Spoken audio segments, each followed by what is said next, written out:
On reprend notre plongée au cœur de la méthode MakeTime et on arrive à un point qui risque de faire grincer quelques dents. Ah ça, c'est clair. On va s'attaquer à la bête noire, l'objet qu'on a tous dans la poche en ce moment même. Le fameux smartphone.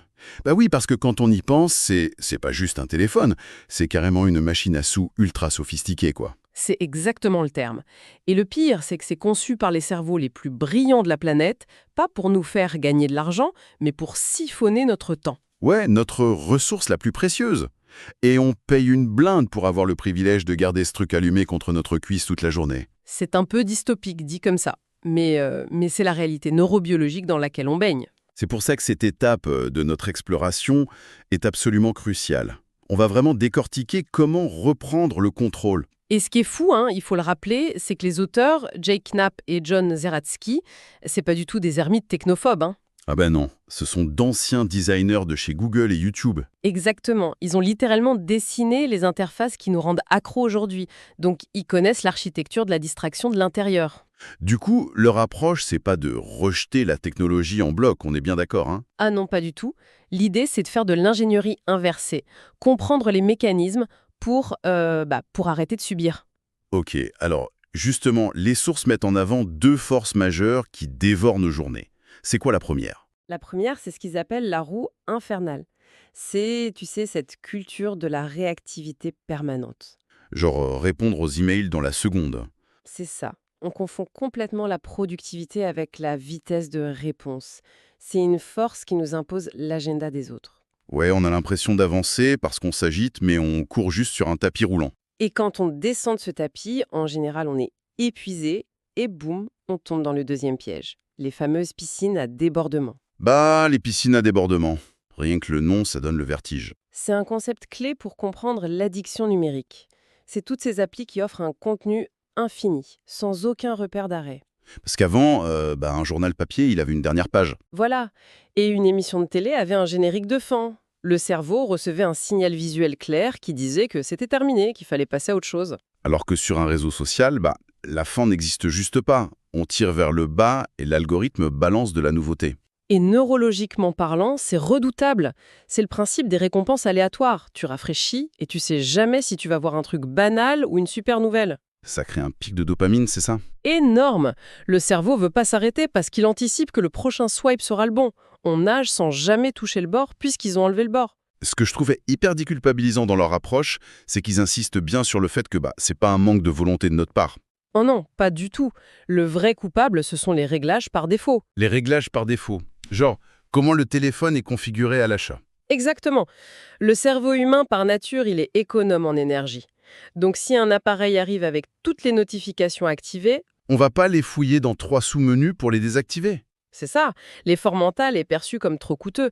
Donc on accepte ce mode de vie préconfiguré pour la distraction. C'est comme si, tiens, imagine qu'on achète une nouvelle maison et l'architecte a mis une télé géante juste devant la porte d'entrée. Ouais, allumé à fond sur le téléachat. Grave. Et la télécommande, il l'a cachée dans le grenier. Techniquement, on peut l'éteindre, mais en pratique, vu que c'est le réglage par défaut, on finit par la regarder à chaque fois qu'on sort. C'est une super analogie. Et du coup, la méthode MakeTime, c'est de dire qu'il faut redevenir l'architecte de sa propre maison. Repasser en mode manuel, en gros. Tout à fait. Et ça passe par 4 étapes quotidiennes. La première, c'est de choisir un highlight, une priorité unique pour la journée. Pour avoir une encre, sinon on dérive avec la roue infernale. Voilà. Ensuite, il y a le mode laser pour défendre cette priorité. L'étape Energize pour recharger les batteries physiques parce que résister aux tentations, ça brûle du glucose. Ah ouais, la fatigue, c'est la porte ouverte aux piscines à débordement. Exactement. Et enfin, l'étape Reflect, le soir, pour ajuster le système. Bon, vu qu'on se concentre sur le smartphone aujourd'hui, plongeons direct dans la phase laser. Et là, la tactique numéro 17, elle y va pas de main morte. Ah, tu parles du téléphone zéro distraction? Ouais. Il suggère d'effacer carrément toutes les applis qui génèrent des flux infinis. Réseaux sociaux, jeux, actualités et même le navigateur web. Faut carrément arracher la télé de l'architecte, quoi. C'est radical, c'est vrai. Mais c'est une question de charge cognitive. Jack Knapp compare son téléphone rempli d'applis à l'anneau de Bilbo Bessac. L'anneau de pouvoir. Genre, mon précieux. C'est ça. Même au fond de sa poche, il sentait le truc l'appeler. Une voix qui murmure de le sortir à la moindre milliseconde d'ennui. Et des études le prouvent, non? Rien que d'avoir le téléphone dans le champ de vision, ça pompe notre mémoire de travail. Totalement.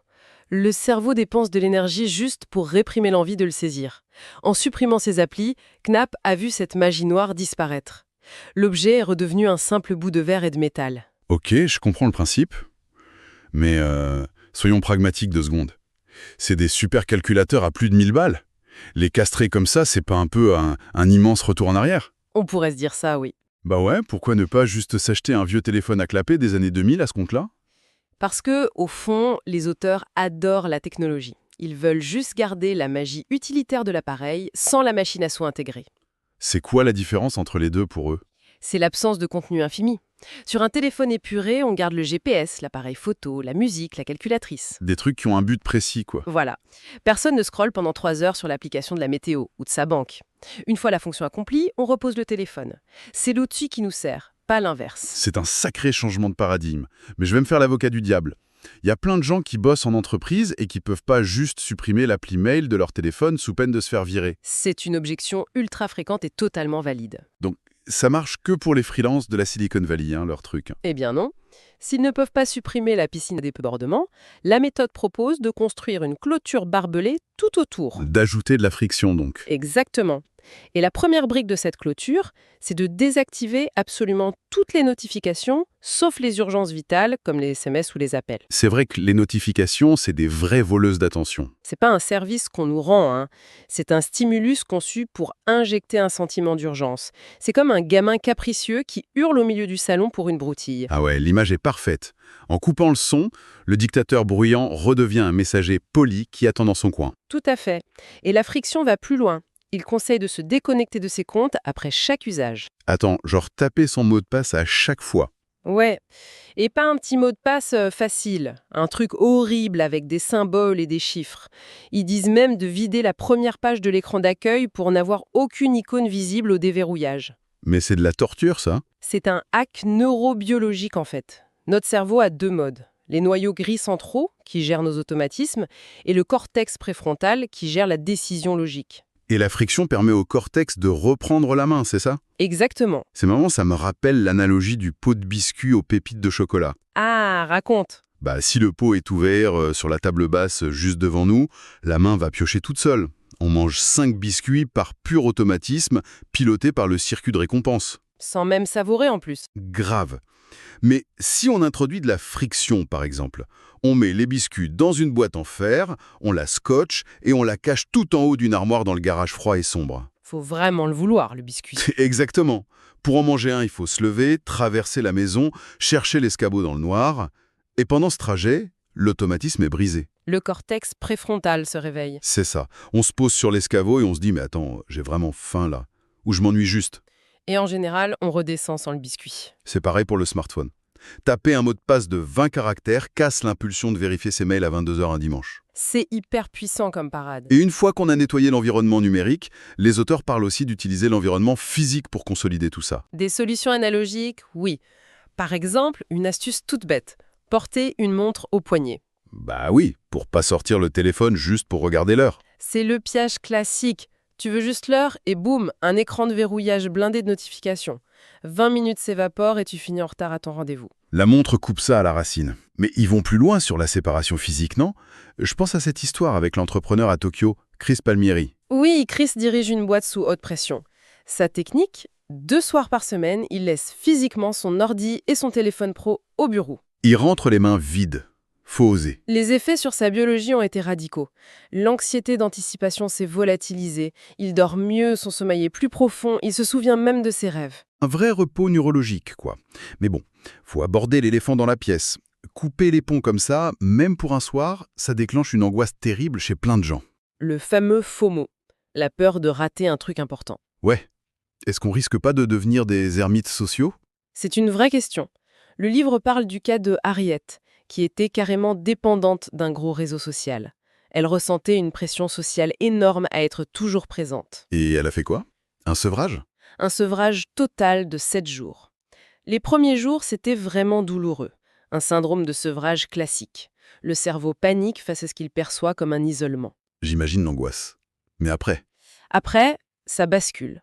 L'angoisse s'est transformée en JOMO, The Joy of Missing Out, la joie de rater les choses. Ah, la libération. Elle a ressenti cette liberté extraordinaire d'avoir récupéré son espace mental.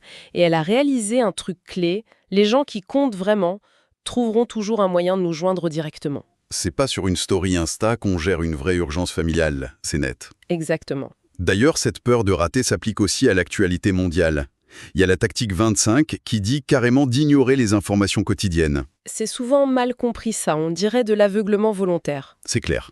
On se dit, mais attends, c'est mon devoir de citoyen de me tenir au courant des crises. Sauf qu'il y a une différence énorme entre s'informer et se faire stimuler émotionnellement.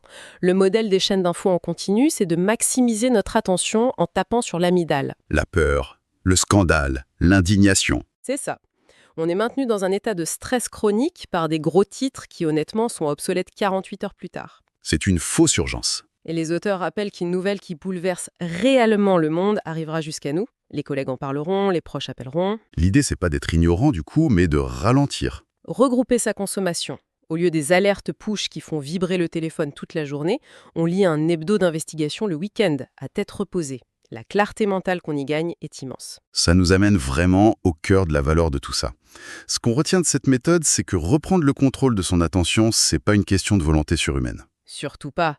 La culpabilité sert à rien quand on se bat contre des milliers d'ingénieurs qui piratent notre cerveau. C'est vraiment une question d'aménagement de nos outils, que ce soit en effaçant le navigateur, en cachant l'appli mail derrière des mots de passe impossibles, ou juste en mettant une montre à son poignet, Il faut remettre des barrières physiques et psychologiques. pour protéger notre mode laser.